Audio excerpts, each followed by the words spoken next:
अस्सलाम वालेकुम। उम्मीद है आप सब खैरियत से होंगे। आज हम हमारी क्लास 10 की कंप्यूटर सीरीज़ को आगे लेकर जाते हैं। कंप्यूटर सीरीज़ में आज हमारा है लेक्चर नंबर 15।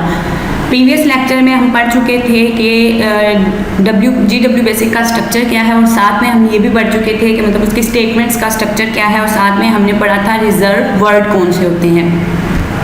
आज हम लेक्चर नंबर 15 में जो चैप्टर नंबर 2 से लिया गया है उसमें पढ़ेंगे वेरिएबल क्या होते हैं और वेरिएबल के नाम रखने के रूल्स क्या होते हैं। चले आए अपने लेक्चर की तरफ चलते हैं।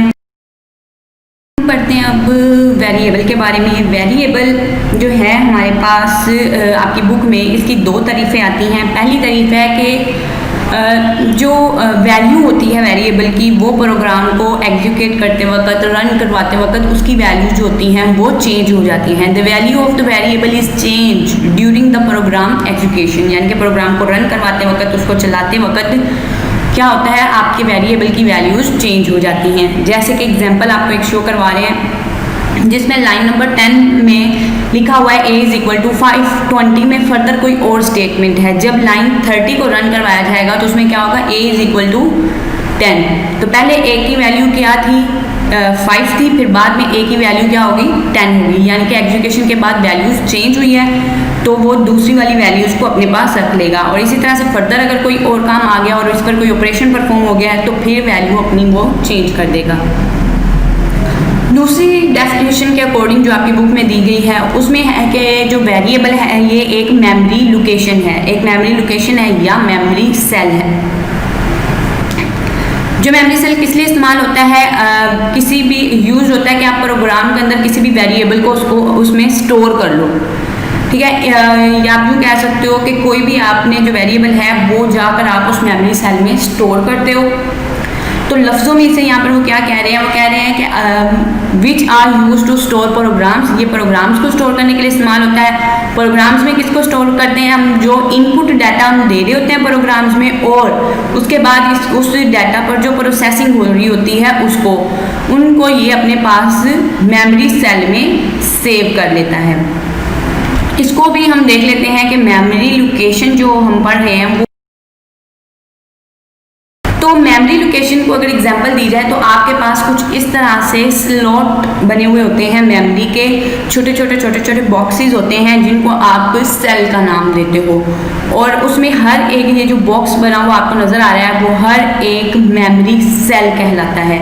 और ये जो मेमोरी होती है, ये मेमोरी सेल होता है, ये बेसिकली क्या काम करता है उससे पहले हम देख लेते हैं एक छोटा सा हमारे जो एग्जाम्पल के तौर पे हमने पीछे भी अभी पढ़ी है। जैसे वो कह रहा है 10 is equal to a is equal to 5 और 20 में कोई और स्टेटमेंट लिखी हुई है। तो इसी तरह से इसी कोड को देखते हुए अगर हम आगे चलें तो हम देखते हैं कि मेमोरी सेल कौन सी तरीक़ों से अपने पास इस वेरिएबल 5 को स्टोर करवाती है। तो सबसे पहले तो आता है मेमोरी का एड्रेस, मेमोरी सेल का एड्रेस। वो उससे हमारा कोई लेना देना नहीं होता, यानी कि प्रोग्रामर का उससे कोई लेना देना नहीं होता। ये काम जो होता है वो मेमोरी के अंदर ही होता है, और उसे पता होता है कि इस सेल का क्या नंबर है या इसका क्या एड्रेस है, वो उसका काम है। इसे हमें याद रखने की ज़रूरत नहीं होती, ये हमें फर्जी सा लिखा हुआ है। हाँ, जो वेरिएबल का नेम होता है वो वही नेम होता है जो हमने वेरिएबल का प्रोग्राम के अंदर दिया होता है। जैसे यहाँ पे मैंने वेरिएबल का नाम दिया हुआ है a, तो वेरिएबल का नाम क्या होगा, a हो जाएगा। फिर इसके बाद तीसरी चीज़ हमारे पास आती है वैल्यू। वैल्यू वो होगी जो हमने वेरिएबल को दी हुई होगी प्रोग्राम में, तो वो क्या है हमारे पास 5। तो ये जो 5 वैल्यू है ये जाकर मेमोरी सेल में जाकर महफूज हो रही है। उम्मीद है आपको मेमोरी लोकेशन की समझ आ गई होगी। तो मेमोरी लोकेशन क्या काम करती है, आपकी जो वैल्यू होती है उसे अपने पास एक मेमोरी सेल में स्टोर करवा लेती है। और यहाँ पर मेमोरी सेल से मुराद है आपकी रैम। मोस्ट इम्पॉर्टेंट जो है ना MCQs आपके पास बनता है वो होता है कि जो वेरिएबल है वो कहाँ पैदा होता है या वो कहाँ क्रिएट किया जाता है या वेरिएबल कहाँ मौजूद होता है। तो वेरिएबल जो होता है वो मेन मेमोरी में, यानी कि आपकी रैम में लोड होता है, या आप यूँ कह लो उस मेमोरी के एक सेल में महफूज होता है। और वो कौन सी मेमोरी है, वो है आपके पास आपकी रैम। अब हम देखते हैं जब हम एक वेरिएबल को एक नाम देते हैं तो उसको देने के कुछ रूल्स होते हैं, या आप यूँ कह लो कि हर चीज़ को पहचानने के लिए या नाम रखा जाता है किसी भी चीज़ का। जैसे आप अगर किसी इंसान का ही ले लें, अगर एक इंसान की पहचान है तो उसकी पहचान उसके नाम से है। इस तरह से कोई इंस्टीट्यूट बनाया गया, उसकी पहचान किससे है? उसके नाम से है। इसी तरह से एक प्रोग्राम के अंदर भी हम वेरिएबल को कोई ना कोई नाम देते हैं उसकी पहचान के लिए, और उस नाम को रखने के भी कुछ रूल्स होते हैं, तो वो हम देख लेते हैं। तो variable name can not be more than 40 characters long. तो इसमें सबसे आसान बात क्या है कि आपके जो वेरिएबल है वो 40 से ज़्यादा नहीं होगा, 40 से कम ही रहेगा। मतलब वेरिएबल का नाम जो है वो 40 कैरेक्टर से छोटा होगा, या 40 होगा या 40 से छोटा होगा, बड़ा नहीं होगा। और नॉर्मल इतना बड़ा वैसे भी हम वेरिएबल का नाम यूज़ नहीं करते। इसके बाद आता है variable name contain alphabet. Variable क्या करता है? वेरिएबल जो होता है अल्फ़ाबेट्स पर मुश्तमिल होता है। इसमें आप अपर केस लोअर केस भी ले सकते हो, इसके साथ इसमें नंबर्स भी होते हैं, डेसिमल पॉइंट्स भी होते हैं, जिनको आप पीरियड्स भी कह सकते हो या पीरियड भी कहते हो, वो भी होता है, यानी कि डॉट। उसके बाद first character in the variable name must be N alphabet. जो पहला करेक्टर वेरिएबल होगा वो लाजमी एक अल्फ़ाबेट होगा। इसमें आप रिजर्व वर्ड, यानी कि हमारे जो की वर्ड हम पिछले लेक्चर में पढ़ चुके हैं, हमने उसमें कुछ रिजर्व वर्ड पढ़े थे, तो वो रिजर्व वर्ड या की वर्ड हम अपने वेरिएबल के नाम में इस्तेमाल नहीं करेंगे, या उन रिजर्व वर्ड को बतौर वेरिएबल का नाम इस्तेमाल नहीं करेंगे। ब्लैंक स्पेस, यानी कि आप वेरिएबल नाम के अंदर स्पेस नहीं दे सकते हो, वो भी वेरिएबल का नाम में अलाउड नहीं है। उसके बाद आता है वेरिएबल नेम में भी special type of declaration characters. यहाँ पे हम बात करते हैं कि इसमें हम स्पेशल करेक्टर यूज़ नहीं करते, मतलब रिजर्व वर्ड वगैरह हम यूज़ नहीं कर रहे हैं, या स्पेशल सैम्बल्स हम यूज़ नहीं कर रहे हैं।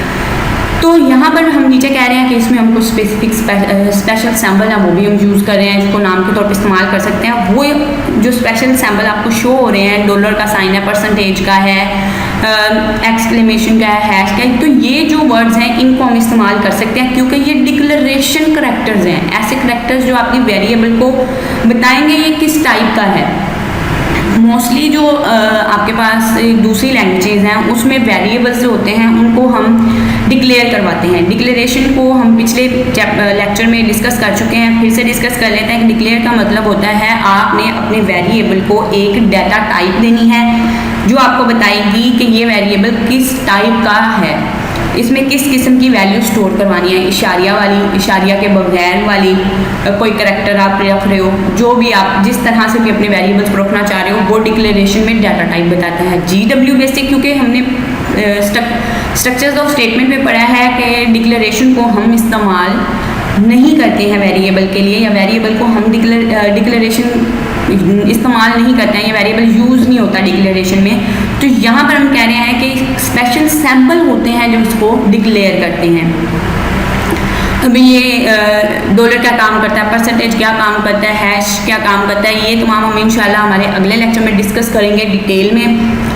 मैं एक एग्जांपल आपको दिखा देती हूँ। जैसे कि अगर मैंने वेरिएबल के कुछ नाम रखे हैं, जैसे 10 लाइन नंबर 10 पे a = 5, तो ये मेरा सही है कि ये अल्फ़ाबेट से स्टार्ट हुआ है। दूसरा ABC % = 10, तो ये भी मेरा करेक्ट है, क्योंकि मैंने कहा था कि आप साथ में डिक्लेरेशन के तौर पर इन 4 सैम्बल्स में से कोई एक सैम्बल यूज़ कर सकते हैं। A.B = 10, तो ये भी क्योंकि मैंने अभी बताया कि हम डेसिमल पॉइंट भी लिख सकते हैं और पीरियड को भी नाम के तौर पर इस्तेमाल कर सकते हैं, तो मैंने A.B भी लिख दिया। तो मतलब ये वो तरीके हैं जिससे मैं अपने वेरिएबल को एक नाम दे सकती हूँ। नेक्स्ट लेक्चर में हम पढ़ेंगे कि टाइप ऑफ डिक्लेरेशन करेक्टर, मतलब यही जो करेक्टर्स के सैम्बल्स हमने शो किए हैं उनको डिटेल में पढ़ेंगे।